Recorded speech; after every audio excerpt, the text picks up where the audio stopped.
Hey boys, today we're gonna have the Hot Wheels Unleashed game review. Actually, this week Hot Wheels Unleashed is one of the best video games ever made using, let's say, the toy cars.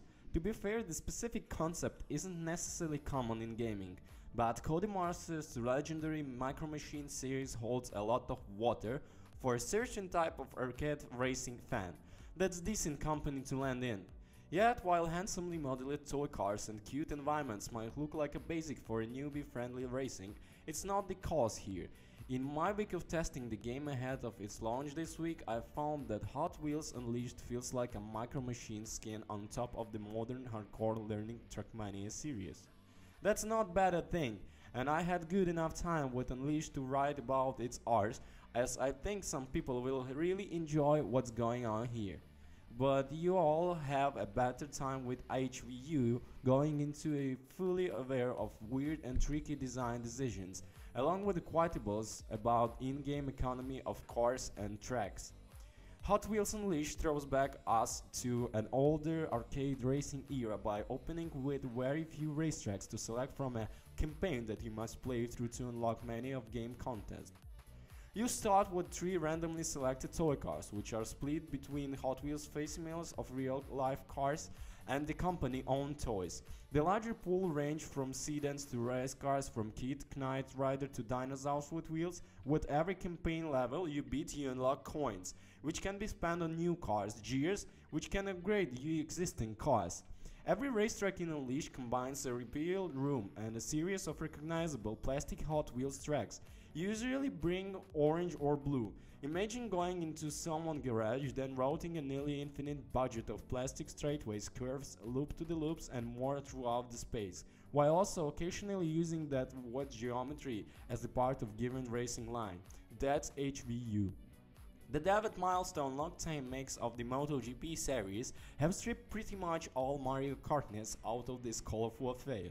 Instead of picking up weapons, bananas or random items, drivers are expected to accumulate and spend a nitro booster meter, which goes primarily when you drift.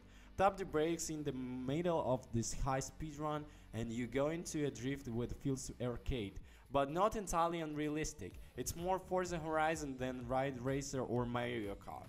The more you drift, the more your boost meter grows through racetracks include purple and green strips that can you street across for instant free boost as well.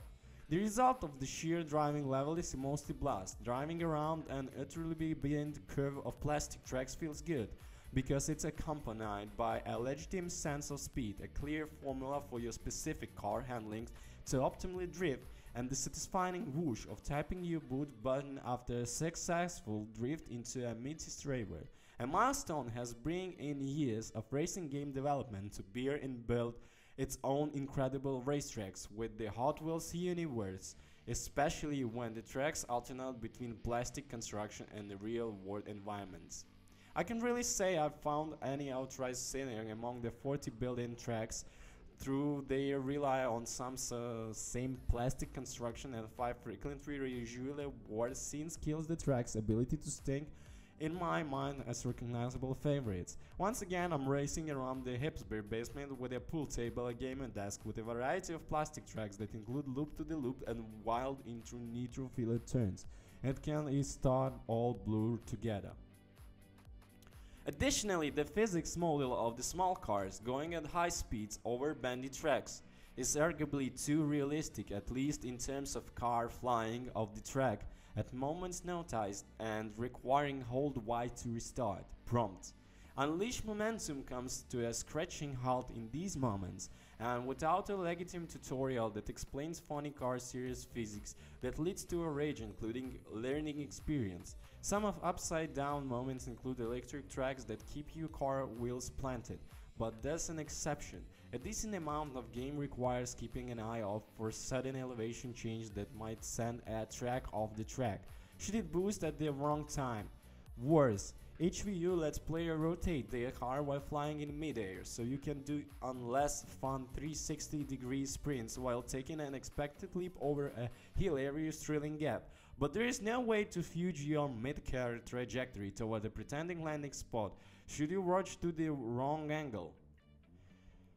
Hot Wheels Unleashed includes animated plastic beads that are meant to fun and silent to the tracks. A massive spider can shoot cars slowing webs at oncoming attack, and a snake mount can be opened and closed at the gate to your next destination. But details on the monsters are tragically lacking in the game launch version. The snake mount doesn't include a countdown or visual hint to when it open or close, so the only safe option is to slam to brakes when you see no matter what.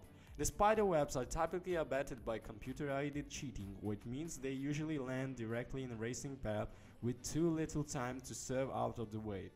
These monsters are currently coded. Stomp out the fun whenever they show up. Milestone, please revise them. Keep an eye on the milestone patch and update plans. If the company moves forward with the customer-friendly moves, HVU may be a must-buy for creative racing fans. Until then, wait and see, unless the sales pitch of Trackmania but prettier and more arcade-y make you want to immediately purchase, in which case you have a good time. Thank you for watching, don't forget to comment and subscribe, and peace guys, peace. The link's in the description.